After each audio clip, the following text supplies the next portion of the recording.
Next up, we have Nautilus by Creo. Nautilus by Creo. My understanding is this is featured in Geometry Dash. Once again, everybody, this is a Basterd's LFA, a layman-friendly analysis. I'm a professionally trained musician, a composer, and my objective here is to explain things in a way so that you don't have to be one to understand what is happening here, musically. So, if you like the sound of that, make sure you're following the channel, subscribe to the channel, whatever term you want to use. Like the video, share the video, leave a comment, turn on notifications, become a member. Once again, everybody, starting this week, or this weekend, people who become members will be having early access to the videos. So I schedule the videos for the week on Saturdays. If you're a member, one of the YouTube paid subscriptions, you will have access to the videos on Saturday for the whole week. So consider that incentive. Two disclaimers. Number one, this is my first time hearing this track ever, so I will be pausing a lot and I will be speaking a lot, as I will be pointing things out as I hear them or as I realize them. I will be explaining things as well.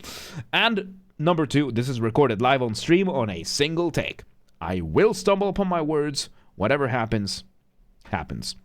With that being said, let's do this. Nautilus by Creo. Let's go. Shama, welcome today. How you doing?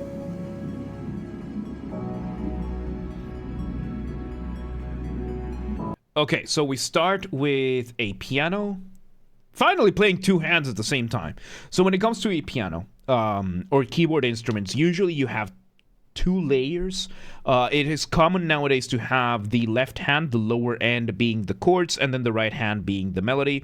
And yeah, we have the piano playing the melody, playing those chords.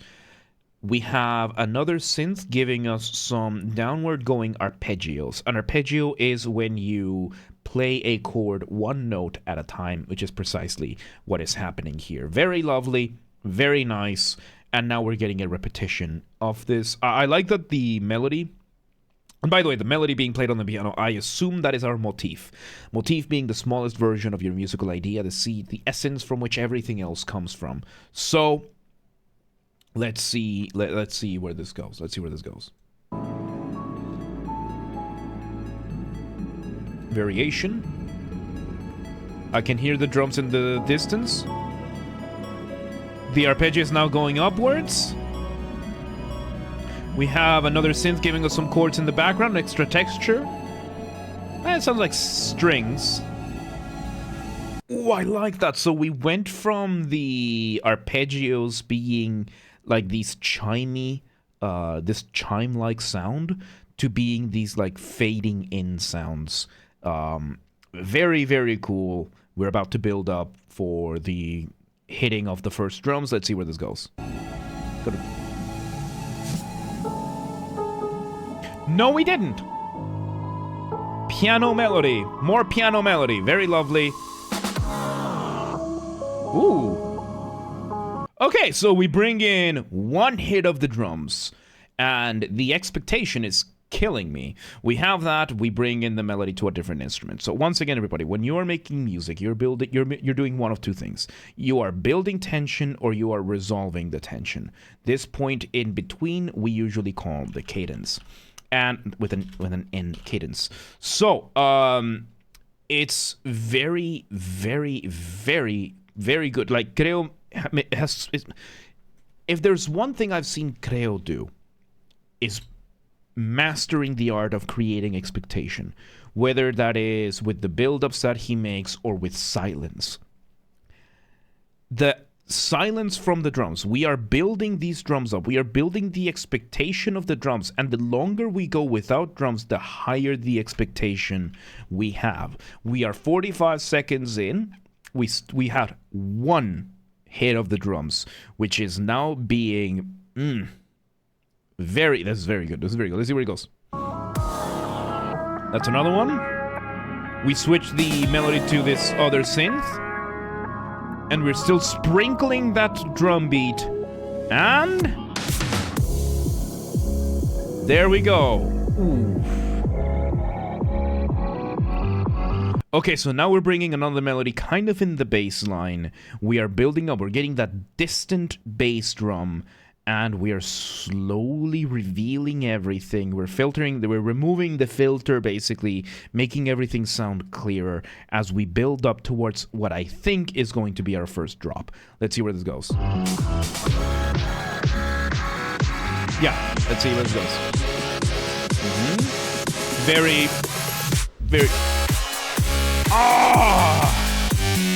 Woo-hoo! Oh, man, okay. There we go. We have that drop, that brief moment that Creo is so good at making. Again, as I said, Creo is insanely good at at the art of this stuff, but something that he is even better at is at rhythmic displacement. Very subtle rhythmic displacement. So rhythmic displacement, what we did is that we took the cadence over here and we just ever so slightly moved it, pushed it ever so slightly forward, and that moment of silence gives us an extra boost on that tension to bring that cadence home and drop that beat. We now bring the what am I calling this? We're bringing a variation of the motif now. And man, this is really good. Axis, welcome today. How you doing? Very, very good. Let's see. Let's see what it is.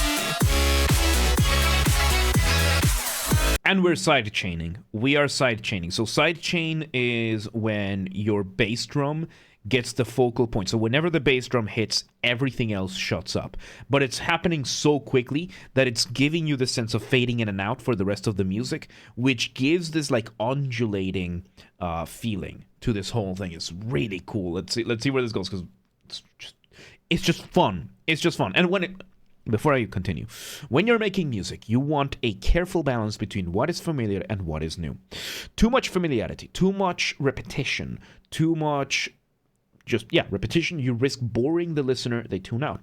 Too much new material too quickly, you risk overwhelming the listener, they tune out. However, there are some exceptions. Electronic music gets dropping of the beat. Heavy metal gets breakdowns, and in general, as a universal rule, solos. So a guitar solo, piano solo, violin solo, whatever it is, you have a solo, and you can really get away with pretty much anything you want. You don't need to revisit material. You don't need to develop existing material. You don't need to do any of that. All you need is for it to sound cool.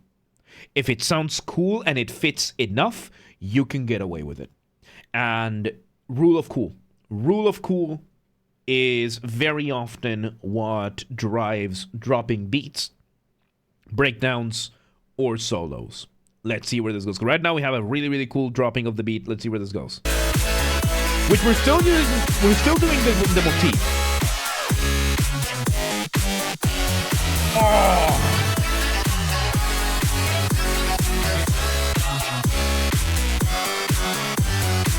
And now he's making this really cool. So we're getting these moments where we're getting this back and forth between the bass line and the melody. And we are still with the side chain. So this is giving us this like chopped up version of this. And it's giving this really cool zigzag back and forth, almost like a call and response between the bass line and the melodies higher up above.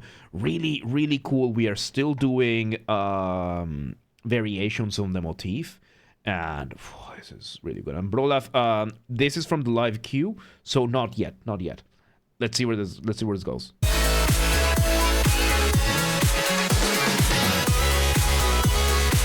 Really, really cool. We have one more synth giving us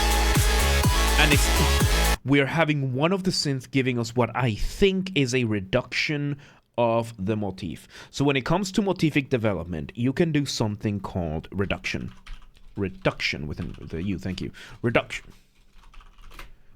English! Okay, so reduction is when you take a musical idea and you compress it so that it's faster than the original. The opposite of reduction is elongation. Elongation is when you stretch basically a musical idea to make it slower. And yeah, I think we're doing a reduced version of the motif. So let's see where this goes. Just starting your sentence with "it's giving fired up." Did I say it's giving? Well then. There you go. Let's see where this goes.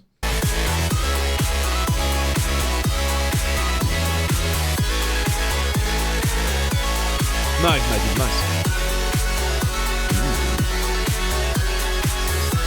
Yeah.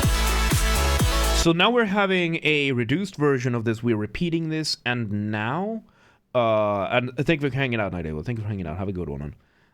Now we're doing a little bit of sequencing. So sequencing in music is when you take a motif or some sort of melody or rhythm or anything, usually with a melody, and you take, let me make a simpler shape.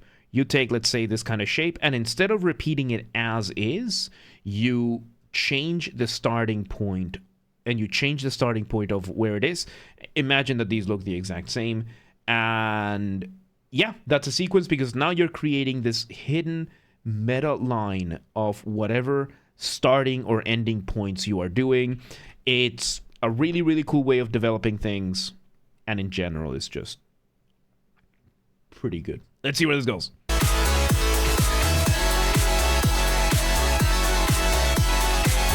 Sounds good, Tom. Sounds good. Ooh, very nice. We slow everything down. We bring back those arpeggios from the start.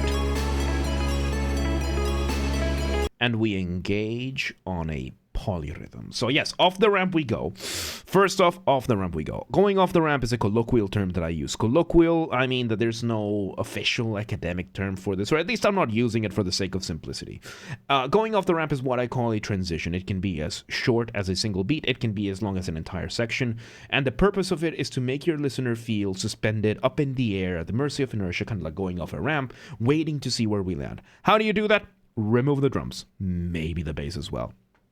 But more importantly, we have engaged in a polyrhythm. Polyrhythms are what happens when you engage in rhythm against rhythm. So polyrhythm. Poly, multiple, rhythm. Multiple rhythms. There's the most common one is the 3 versus 2 polyrhythm, or 2 versus 3 polyrhythm, which is basically one rhythm is doing 2 hits, the other one is doing 3 hits at the same period of time. So we have, yeah, I don't know why I'm thinking so hard about this. Polyrhythm is when you match 2 rhythms that are not the exact same against each other, usually on principle that are different. So 3 versus 2. Number 1, plays 2 notes at the same over a certain period of time. Second one, 3. 1, 2, 3. 1, 2, 1, 2, 1, 2, 3, 1, 2, 3, and then you pair them at the same time. There you go. That's a polyrhythm. This is a little bit more advanced than that. This is I don't even know what is this against. It's something against 4, and yeah, it just gives you this really cool sense of kind of disjointed rhythm that still matches, and still, imagine being able to snap. I'm gonna freak you out right now. I can snap my thumb and index. I can snap with middle finger. I can snap with ring finger. I can snap with thumb and index. Both hands.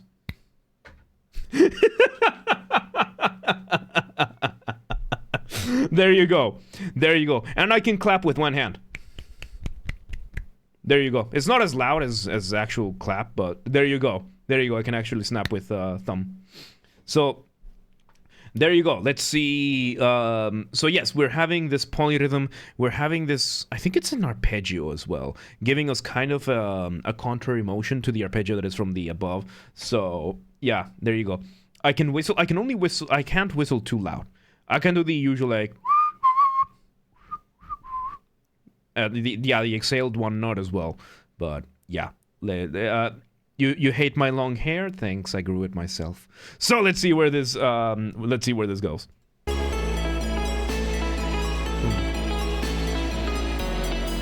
So yeah, we're getting a 4 versus 3 polyrhythm with this arpeggio going up while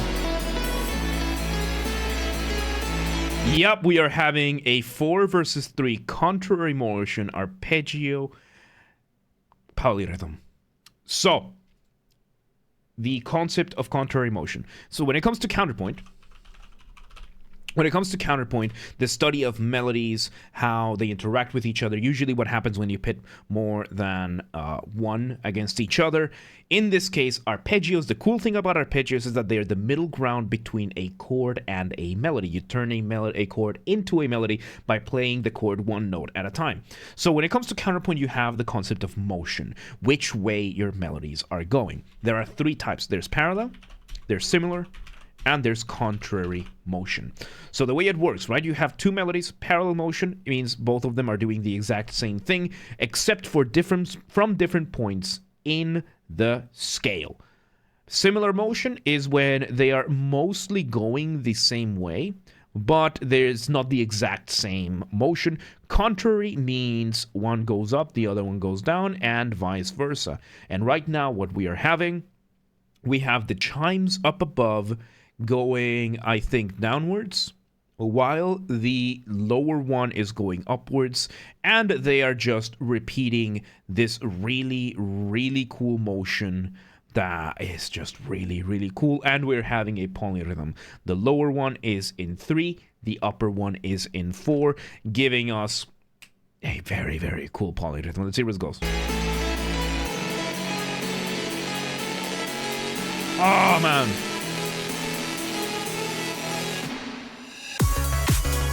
And once again, so now we bring a triplet rhythm with this. Triplet, you know, we were doing this whole 1 and 2 and 1 and 2 rhythm, and now we're doing what is called triplets. 1 2 3 1 2 3 1 2 3 1 ta ta 2 ta ta 3 ta ta 4 ta ta. It's a very, very cool way of speeding things up. And it sounds really, really smooth, and yeah, let's see where this goes. And we are still getting that polyrhythm arpeggio. While we add, I think there's a piano there as well. Oh, this is really good. Let's see where it goes. And with the side chaining still happening, it just it's really cool, man. This is rhythmically a lot more complex than I was expecting from Creo, but it works really nicely, dude. It works really, really nicely. I would say those polyrhythms are really good. That's a really, really good use of polyrhythms. Very, very nice. Because it's giving extra motion. So, let's see where this goes.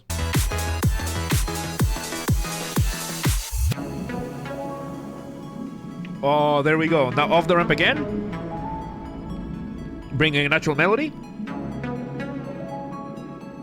With a piano. Very nice.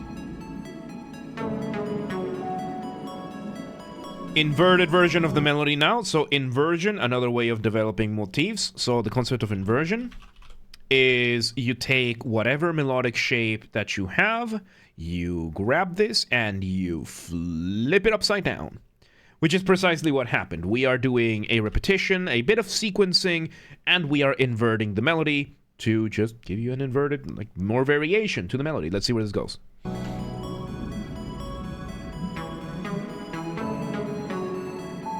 Adding a little bit of extra rhythm here and there. We have the piano sound in the back, and we're still having those arpeggios.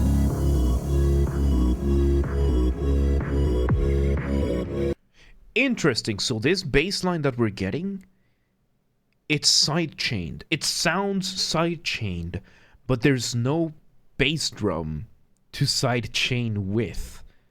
But we're still getting that side-chain effect to it. Interesting. I like it. It's a good build-up. It's a good build-up because then, once again, if there's one artist that I've seen use his silence really, really well, it's Creo. Him using a side-chained bass line without the bass drum to side-chain with creates a void with that silence that is louder than the bass drum could have been here. Clever. Very clever. Let's see where this goes.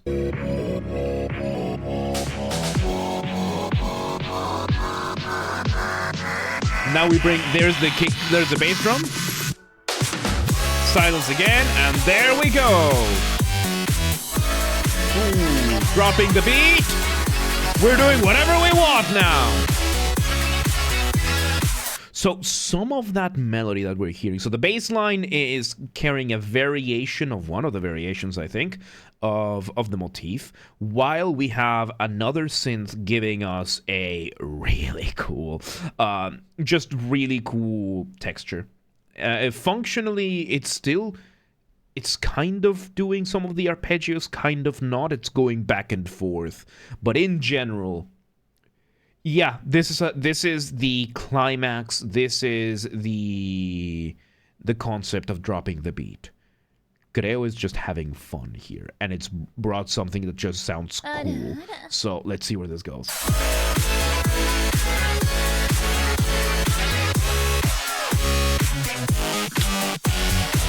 Back to this part we go. Nice. The back and forth, man. Really cool. Really cool. How are you gonna end this?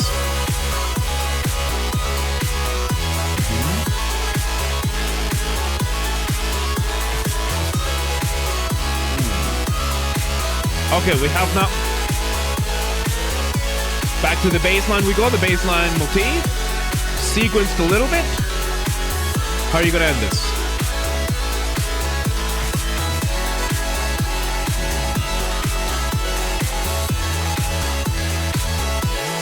Yeah, basically just like right now, it was a fairly straightforward set of sequences repeating the motifs to build up for that final cadence.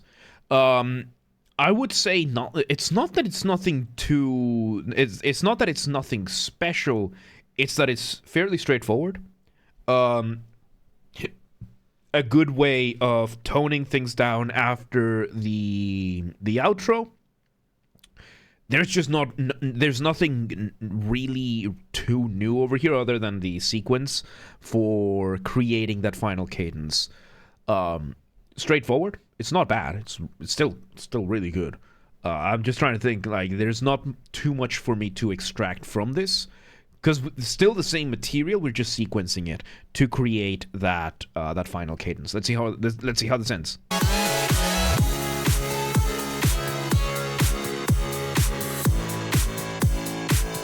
All right, there we go. Nice. There's the bass again. We have this last synth giving us the shape of the arpeggios, and there we go. We just ended right before the last repetition could have started, and there you go. There you go, man. That was fun. That was pretty good. That was really good. I mean, the use of silence by Creo never ceases to amaze me. So, really good stuff. There you go. That was Nautilus by Nautilus by Creo. My understanding is this is featured in Geometry Dash. Once again, everybody, this has been a Basterd's LFA, a layman-friendly analysis. I'm a professionally trained musician and composer, and my objective here has been to explain things in a way so that you don't have to be one to understand what has happened here musically. So, if you're watching this on the YouTube video archive thing, thank you for watching. Make sure you're following the channel, subscribe to the channel, whatever term you want to use. Like the video, share the video, leave a comment, turn on notifications, become a member. Once again, those who are YouTube members will get early access to the videos. I schedule the videos for the week on Saturdays, and starting this week, so by the time you see this, is the week that already passed. Every member gets to watch the videos on Saturday. Like, you get access to all the videos on Saturday, so consider becoming a member today. If you want to listen to this without me interrupting every 33 or 2 seconds, link available. I'll be linking it in the description down below. If you want to request a song and you're not on the live stream, if you're on the live stream, do not request yet. And if you're not on the live stream, go to the Discord server, link down below, go to the LFA requests channel, and follow the instructions on the pinned messages. And if you want to join and catch the stream live when they happen, we aim for Monday through Friday, 6 p.m. Central European Time. If you're not in Europe, it's okay. The full up-to-date stream schedule in your local time zone is linked in both Discord and the Twitch channels, so that if you're on, I don't know, like Canada, you don't have to worry about what time it is in Hungary. it's all showing in your local time zone. And follow the gaming channel. We have a gaming channel because I'm on YouTube. Of course I have a gaming channel. What else could I possibly have? Games are Basterd, link down below. That's where I put the VODs of the gaming after shows if they happen. Same username as James R. Basterd. You can look it up as well. Same username as James R. Basterd. Just swap the J for a G, and you got it. And there you go. There you go. Really good stuff. Nautilus, man, by Creo. Really good stuff. Featured in Geometry Dash and all that stuff. Good stuff. Good stuff. But yeah, let's move on.